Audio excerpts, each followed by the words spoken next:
Malam ni tuan-tuan orang umpan dengan apa ni?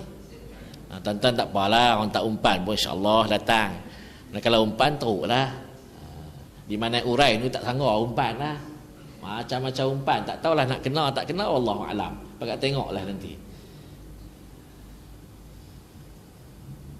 Bihun goreng, mi goreng, kotios, tom yam, macam-macam.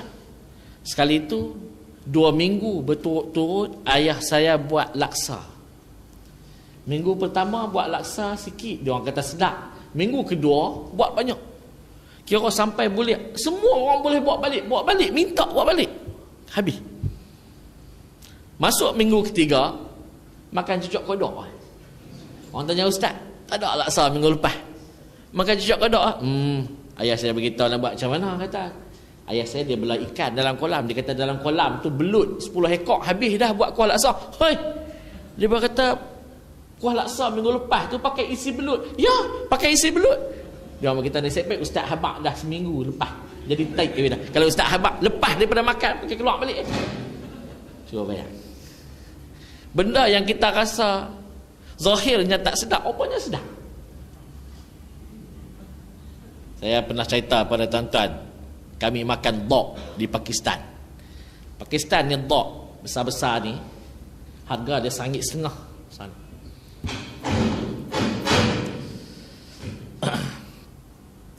Saya nak balik waktu tu, saya beli 30 ekor. Tapi tak boleh bawa balik. Hidup kena sembelih. Sebab dia barangan larangan. Kena sembelih tak apalah. Jadi malam tu lepas Aisyah, Ramadan ni bulan Ramadan, lepas Aisyah, lepas tarawih tu kami sembelih sekok. Macam kita lah, bila sembelih tunggu dulu nak mati bila. Macam ayam, sembelih ayam tengok mati terkulai baru kita sembelih sekok lagi. Yang ni pun tunggu 10 minit tak mampu. Setengah jam tak mampu. Sejam tak mampu. Oh, kerja ni kata kalau sekok sejam, 30 jam sembelih dia. Jadi kami kata lah ni kita sembelih semua. Hidup tuan-tuan duduk jalan, kepala terkulai, kepala duduk macam tu lagi. Duduk. Sembelih 30 ekor. Jadi nak buat macam mana? Bubuh dalam bilik air semua, kunci kat luar. Masuk bilik air, buang air, keluar, kunci balik. Malam tu kebetulan ada seorang sahabat saya singgah pukul 2:30 pagi. Dia masuk bilik air, dia pun keluar gitu tak tutup balik pintu. Esok kami bangun sahur, tengok sekok pun tak ada dalam bilik air. Rupanya duduk mana tuan-tuan? Masuk dalam beg, masuk celah kain, masuk kata cerok, kutik balik 30 ekor. Hidup lagi. Bila mati? Esok tu pukul 12 tengah hari baru mati. Cuba bayang berapa jam. Masya Allah, setengah hari. 24 jam baru mampu. 3 ekor. Pagi besoknya 3 ekor tu kami buat masak sarapan. Masak sahur. Jadi buat gulai likat. Potong bukan ambil sekok boh dalam tu, boh sekok saya tak lalu. Potong makan. Yang kawan saya ni orang Pahang, dia kata aku ni dengan bok tak boleh pi. Tengok aku tak boleh dah nak muntah. Jadi pagi tu kami sahur macam biasa tapi lauk bok ni potong. Makan pagi tu, sahur tu macam makan buka puasa. Makan sedap sungguh. Yang si kawan saya yang tak sedap bok tadi dia pun makan sedap. Tak apalah, habis dah semua. Tunggu sampai petang nak buka puasa. Bila buka puasa, kawan saya ni yang tak suka bok tadi dia tanya, dia kata mana lauk pagi tadi? Tak ada simpan lauk pagi tadi yang kita makan sahur tadi yang sedap. Dia berkata habis dah. Kita lauk apa tu? Itulah lauk bok. Allah, dia kata. Nasib baik dah main dekat buka puasa. Kalau waktu tu juga cerita habis keluar balik. Nak cerita ni benda Tuhan buat. Berbezanya nama, berbezanya rupa, berbezanya isi, berbezanya sedap.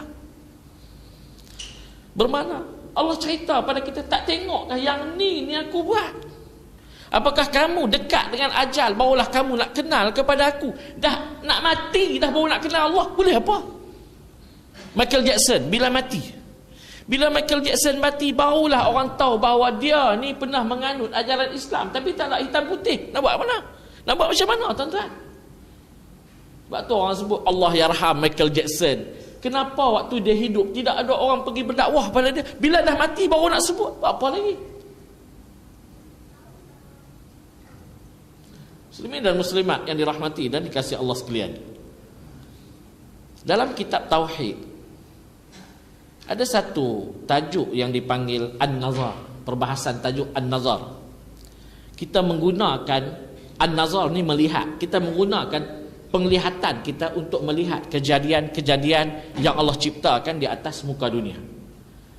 Dan An-Nazar ni selain daripada penglihatan mata, dianggap juga oleh disebut dan disebut disyarahkan oleh ulama tafsir ni, An-Nazar juga mesti diambil daripada as-sama', mendengar. Rupanya mendengar ni boleh menyebabkan sampai di akal kita apa benda yang kita dengar.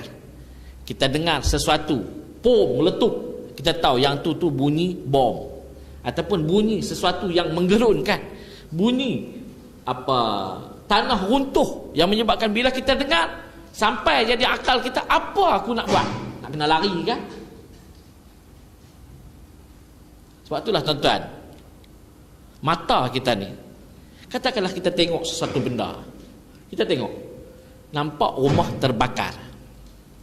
Bila nampak rumah terbakar, apa yang sampai di akal kita? Apa yang sampai? Kita akan terfikir, siapa yang patut aku bagi tahu terlebih dahulu? Kita pun buat tindakan telefon bomba, ataupun telefon sahabat-sahabat kita kalau kita boleh selamatkan rumah yang terbakar itu. Ataupun tuan-tuan tengok ada seorang hamba Allah ketuk dinding surau ni, masuk ambil tung derma. Tuan-tuan nampak dia masuk ambil tung derma. Kita tengok je akan sampai di akal kita, apa tindakan yang aku nak buat? Kalau aku kuat, aku boleh pergi tumbuk dia tu. Kalau aku tak kuat, aku nak buat apa? Aku mesti telefon sahabat aku ataupun telefon polis, bagi tahu kata ada orang yang sedang menceroboh masuk curi tung derma surau. Tu orang guna akal. Tapi katakanlah macam ni berlaku. Tuan-tuan tengok aja rumah terbakar, nampak rumah terbakar, tengok aja, tak ada tindakan apa yang buat. Ataupun kita tengok orang curi tung derma bawa keluar, orang curi nak tengok, tak tahu buat apa. Orang akan kata apa pada kita? Kita ni dianggap sebagai orang apa? Orang yang tidak ada akal. Kata Imam Ghazali, orang yang tak menggunakan akal ni untuk fikir dan tengok kejadian Allah, fikir Tuhan yang buat, maka mereka dianggap sebagai sahwun. Sahwun ni, as-sahwu baitu syaitan. Sahwun ni orang yang lalai. Kita ingat kot orang lalai ni orang yang duduk di atas tangga fikir, bila aku nak kaya. Rupanya orang yang lalai ni orang yang tak pernah fikir dunia ni Tuhan buat. Yang ni Tuhan buat, yang baik buruk semua Tuhan buat. Malapetaka pun Tuhan buat, ujian pun Tuhan, rezeki pun Tuhan, nikmat pun Tuhan buat. Orang yang tak fikir tentang benda ini dianggap sebagai orang yang lalai. Bermakna samalah dengan orang tadi. Tengok rumah terbakar, dia tengok rumah terbakar. Tengok tung surau kena curi, tengok aja.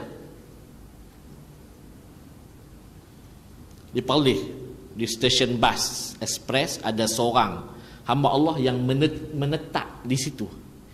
Dia duduk di situ, badan dia Masya Allah, sak pintu ni dah.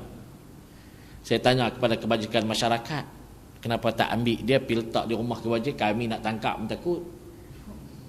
Jadi dia duduk di situ je lah. Dia duduk nak baring, nak tidur, nak rehat, semuanya di kawasan tu, bas ekspres tu.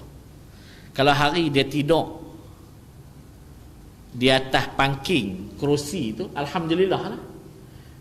Kalau hari tu dia rasa dia nak tidur tempat bas parking, maka tidak ada bas yang picit horn, melainkan bas tu akan parking tempat lain. Kalau dia rasa nak tidur atas tebing tempat orang langkah naik bas, dia tidur situ.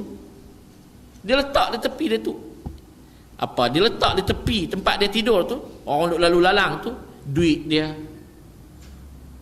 beruh gigi, ubat gigi tu dia letak, ubat gigi mukmin. Dia pakai ubat gigi, dia pun tahu kata ubat gigi Colgate ni babi punya. Dia pakai ubat gigi mukmin. Sak dia pakai kain plekat, sak dia pakai seluar, hari dia pakai kain plekat tu.